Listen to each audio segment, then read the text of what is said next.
Vamos passar para a exposição do tema do presbítero Valdir, que é mentiras, tempos sutis, mentiras sobre a verdadeira fé, combatendo seitas e heresias. Paz e graça, irmãos, amém? Bem, nós ficamos com essa parte de seitas e heresias, que é na verdade, um tema muito vasto.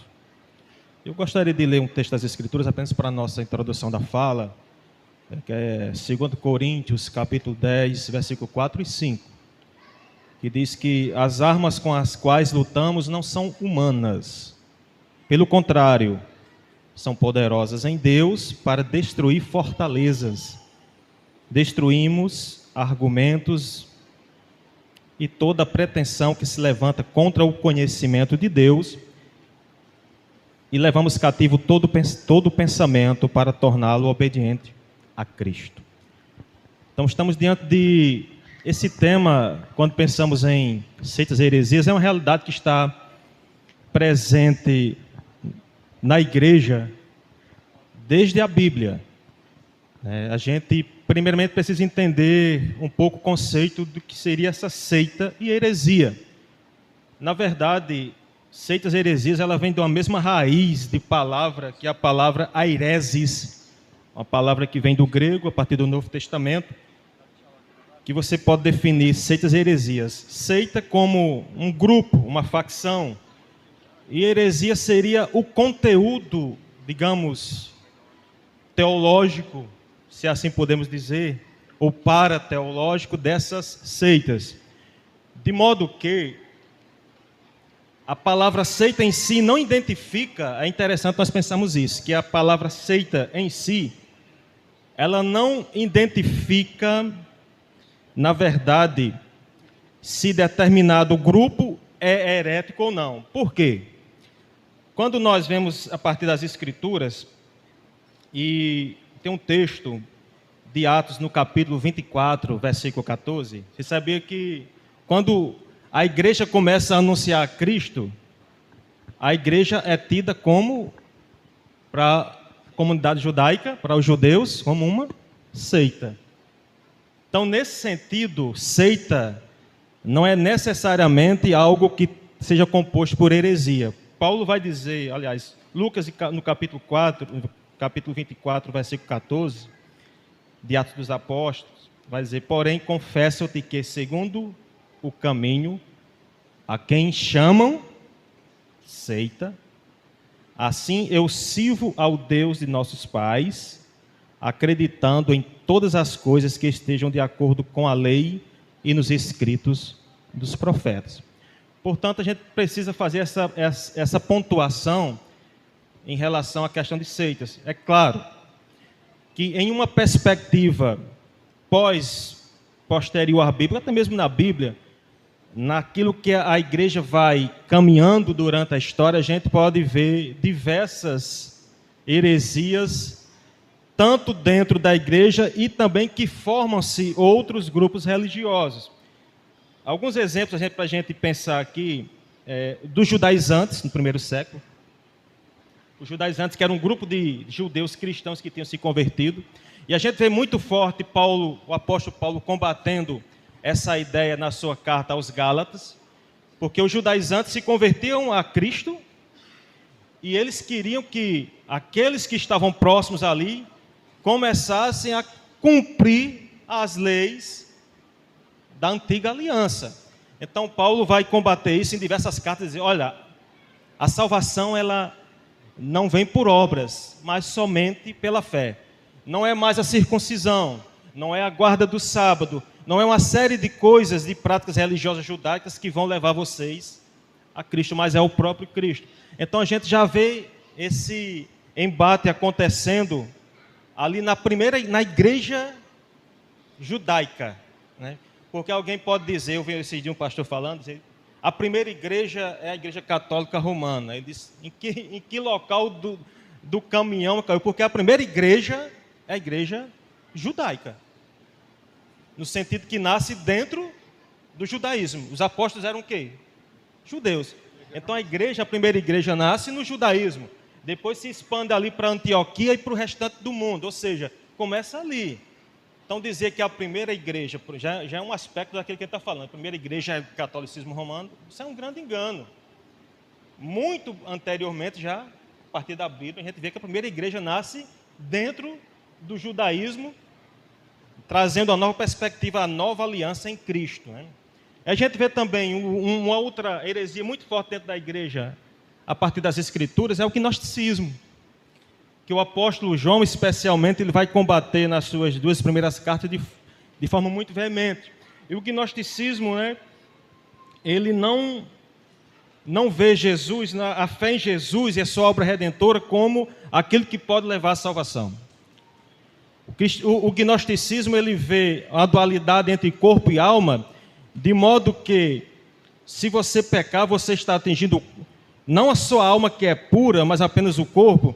É por isso que o João, em algum momento, ele vai dizer que aquele que diz que não tem pecado é mentiroso e faz Deus mentiroso, né? Então nega a encarnação de Cristo, que é um ensinamento, uma verdade essencial à fé cristã, E João vai combater e dizer que aquele que não crê que Jesus veio em carne, esse tal não é de Deus. Então, de modo que o gnosticismo influenciou muita gente. Então perceba que, aí daí vem outras heresias em relação à Trindade, como a heresia unicista, né, que inclusive muitas igrejas evangélicas do nosso tempo, da nossa época, creem que, na verdade, não são 3 pessoas, mas parece que é um Deus de 3 cabeças. É um negócio um tanto confuso, que distorce o ensino, a doutrina da Trindade, que embora o termo Trindade não esteja explícito o termo, mas a gente pode ver nas Escrituras a questão da ação do Pai, do Filho, do Espírito Santo, desde a criação, na verdade, desde a criação. Lá no primeiro texto, no primeiro versículo das Escrituras, no princípio criou Deus os céus e a terra, né? Como diz, Bereshit bara Elohim, olha, Bereshit bara Elohim. Na verdade, eu só aprendi isso aqui, o resto não sei, é só isso aqui. E é interessante que o Elohim, que está no texto, ele dá essa ideia de pluralidade de pessoas, né?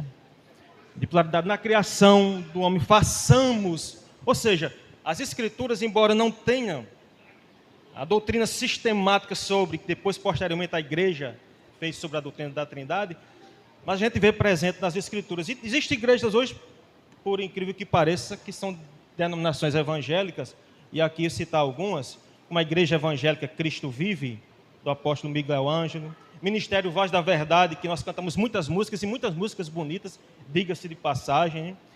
A Igreja Pentecostal Unidade do Brasil, Tabernáculo da Fé e outras. Então, crê não na Trindade como o cristianismo histórico e aquilo que nós podemos observar nas Escrituras creem. Então, são muitas heresias que estão presentes na igreja, e essa luta não é uma luta de hoje. A igreja sempre sofreu esse tipo de combate, especialmente interno, e teve que, se nesse percurso histórico, levantar-se homens de Deus, e diversos concílios foram feitos para que a fé bíblica, a fé cristã, essa fé que nos une naqueles elementos que são principais e da primeira prateleira da fé, como a Trindade, que é uma doutrina essencial para nós, a encarnação de Cristo, sua morte e ressurreição, sua expiação vicária na cruz do Calvário, e sua obediência que nos leva, porque não é a nossa, né, a obediência de Cristo que nos leva à salvação. Então, tudo isso foi, durante séculos e até hoje, combatidos pela igreja, e é necessário, nesse tempo, nós também temos essa consciência, né, de defendermos a fé, e a partir de texto das Escrituras. Agora, defender a fé, primeiramente, a gente, para termos condições de defendermos a nossa fé, a gente precisa ler as Escrituras. A gente precisa ser curioso em aprender e questionar legitimamente aquilo que a gente está vendo. Ver bons comentários bíblicos de pessoas, de homens de Deus, que já foram testados e aprovados e passados pelo fogo na história da igreja. Porque senão, não adianta mais. Nós estamos vivendo um tempo tão difícil que não adianta mais dizer, por que você crê em Jesus? Eu creio em Jesus porque eu creio, porque a Bíblia, e porque a Bíblia é verdade. E como a gente mostrar às pessoas por que nós cremos nas Escrituras, por exemplo. Existem evidências para nós crermos nas Escrituras, existem muitas evidências para nós crermos nas Escrituras. Então, assim, as perguntas, elas se multiplicaram. Nós estamos vivendo com o advento das mídias sociais, que é muito bom, tem um lado muito positivo, porque divulga seu evangelho. Ontem as pessoas estavam, por exemplo, assistindo ao culto, vendo o culto, né, no YouTube, né? A imprensa criada no século XVI foi algo fantástico, né, onde Lutero pôde levar os preceitos da reforma protestante à Europa e o restante do mundo. Foi muito, muito bom para o avanço do evangelho, por exemplo. Mas tem um perigo, porque todo mundo hoje é entendido de tudo. Todo mundo é filósofo, todo mundo é teólogo, todo mundo é doutor, é mestre. E aí cria-se uma confusão de coisas e a gente precisa discernir a verdade. Então, estar inconformado, nessa perspectiva também, é a gente ser curioso em aprender mais de Deus, da sua palavra, para a gente ter condições de defender a nossa fé a partir daquilo que as Escrituras nos ensinam. E como é que nós devemos defender a nossa fé? Um primeiro aspecto interessante é o que o apóstolo Pedro vai nos dizer em sua segunda carta, né, capítulo 3, versículo 15. É estar aptos. Eu vou até ler o texto para não... 1 de Pedro 3,5. Vamos lá. 1 de Pedro 3, 15 e 16. Antes, santificai a Cristo como Senhor, ou seja, há uma santificação de Cristo em nós, uma busca em Cristo, porque não é algo meramente filosófico ou teológico daqui para fora, é de dentro. Santificar a Cristo como Senhor em vosso coração, estando sempre preparados, olha só, para responder todo aquele que vos pedir razão da esperança que há em vós, fazendo todavia com quê? Com mansidão e temor, com boa consciência, de modo que naquilo em que falam mal contra vós outros, fiquem envergonhados os que difamam o vosso bom procedimento em Cristo. Ou seja, nós precisamos, na verdade, exercer as nossas falas e nossos debates, se assim podemos colocar, de forma, primeiramente, em temor a Deus, em submissão a Deus, com graça, mas com amor no coração, não para matar o outro, não para ferir, porque o que nós vemos muitas vezes pode ser que os debates se tornem um campo de guerra e aqueles cortes que se saem, né, nos Instagrams da vida, de pessoas, fulano, pastor tal humilhou cicrando, o padre tal fez isso. Isso não é saudável à igreja, mas de fato é você ter a consciência de quem é Cristo e a partir dessa consciência você buscar conhecer a Cristo para que você tenha condições de defender a sua fé. E embora alguém o vença em argumento, não vai tirar a fé que está no seu coração. Por isso nós devemos santificar a Cristo em nosso coração, porque embora nós podemos até passar por momentos que nós percamos debates, não tenhamos condições filosóficas ou teológicas de vencer algum debate com determinada pessoa, mas por Cristo estar enraizado em nosso coração, santificado em nosso coração, aquilo não vai alterar a fé que está em mim. Pelo contrário, vai motivar a buscar mais a Cristo e aprender mais do Senhor das Escrituras. De modo que eu gostaria só de passar aqui rapidamente, que são 4 aspectos, eu não vou ler os aspectos, depois a gente pode ir nas perguntas, que faz com que a gente possa identificar, assim, razoavelmente seitas. Algumas seitas. O primeiro aspecto é adicionar algo à Bíblia. A seita sempre adiciona algo à Bíblia. Por exemplo, o adventismo do 7º dia, que é uma polêmica, a seita não, enfim. Você sabia que se o adventista não crê nos escritos de Ellen Goldwater, que é uma profetisa do adventismo, o camarada não pode nem se batizar na igreja adventista? Eu vi isso porque eu vi um pastor de lá fazendo isso em público com uma pessoa. Ou seja, não é mais somente a fé em Cristo. A igreja católica, o papado, uma série de elementos que colocou da adoração, das penitências durante a história. Ou seja, uma seita ela sempre tem a característica de extrair, ou na verdade, alterar e colocar elementos a mais do que a Bíblia. As tradições humanas, as tradições, possam ser até tradições teológicas, porque se a tradição, inclusive nossa, protestante, reformada, não estiver submetida ao crivo das Escrituras, ela não deve ser aceita.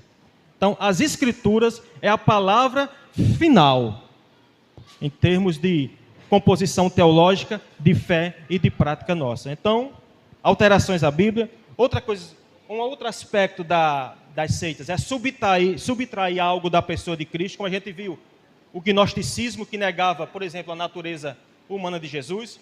Outros não negam a natureza humana, mas negam a natureza divina de Jesus, né? Por exemplo, o islamismo. O islamismo crê que Jesus é apenas um profeta, um bom profeta, um enviado de Deus, mas não crê em Jesus como Deus. Os testemunhos de Jeová não creem que Jesus como Deus. Então, isso é um dos aspectos, ou você, na verdade, retira algo da pessoa de Cristo que está exposto nas Escrituras, Cristo como verdadeiro Deus, verdadeiro Senhor dos céus e da terra. Um outro terceiro aspecto e penúltimo que eu gostaria de mencionar é que as seitas, geralmente, elas multiplicam aos fiéis as exigências para a salvação do pecador. Não é somente pelo sacrifício de Cristo. Não é somente pela fé. Não, você tem que fazer algumas coisas a mais. Não é somente você crer em Jesus Cristo. Por exemplo, a gente tem que citar, voltando, o Adventismo do sétimo dia. Diz que se você não guardar o sábado, provavelmente você não é escolhido de Deus, você não é um salvo. Outro, se vocês não obedecerem a determinado líder consagrado, por exemplo, se um católico não reconhecer o Papa como alguém enviado de Deus, e aquele que é a pedra fundamental da igreja, o papado, provavelmente você não está no caminho certo. Então são diversas coisas. Ou seja, multiplica-se as exigências para a salvação. O judaísmo fazia muito isso, é por isso que Jesus combatia os judeus. Diz que a fé do coração, ela vem de dentro, não é algo externo, não é algo que eu possa fazer. É por isso que Paulo vai dizer que a fé é pela graça somente e pela fé. Ou seja, observe que além do arrependimento e fé em Jesus Cristo, existe uma obediência que me leva à salvação. Na verdade, a obediência é um dever daqueles que foram encontrados por Jesus, não para a salvação, mas porque eles são salvos. E um quarto aspecto é dividir a fidelidade de Deus entre a organização religiosa. E a gente vê muito isso, a fé que se tornou meio pessoalista. E é estranho isso acontecer até no meio evangélico, de igrejas que lá na entrada da igreja, a sua placa tem o nome da igreja e tem a figura que o fundou como se fosse uma espécie de Deus na terra, como um homem enviado por Deus e que deve obediência, e aquele que não obedecer não vai estar no caminho da verdadeira salvação. Enfim, aí depois se os irmãos tiverem alguma dúvida, a gente pode lapidar algumas coisas em relação a isso.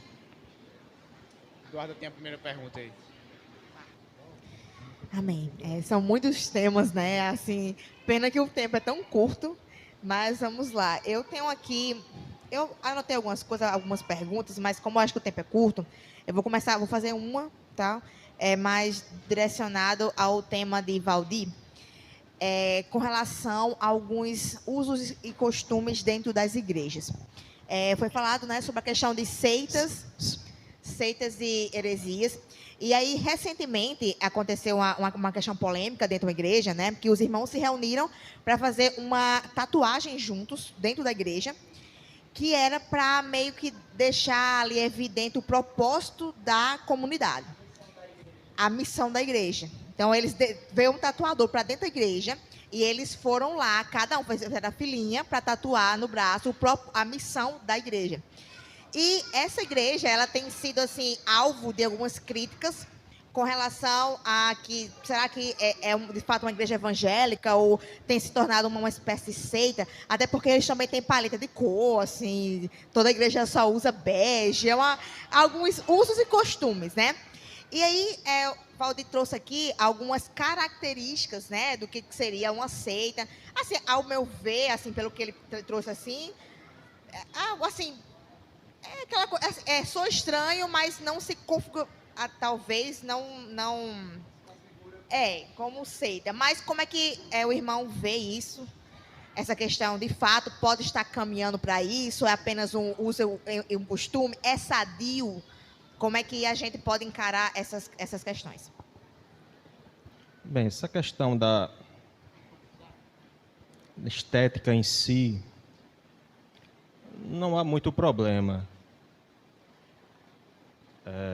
O problema seria quando a gente... Isso que é na questão dos usos e costumes, isso era muito presente há um tempo atrás, nas vestimentas. Por exemplo, tinha muita questão de...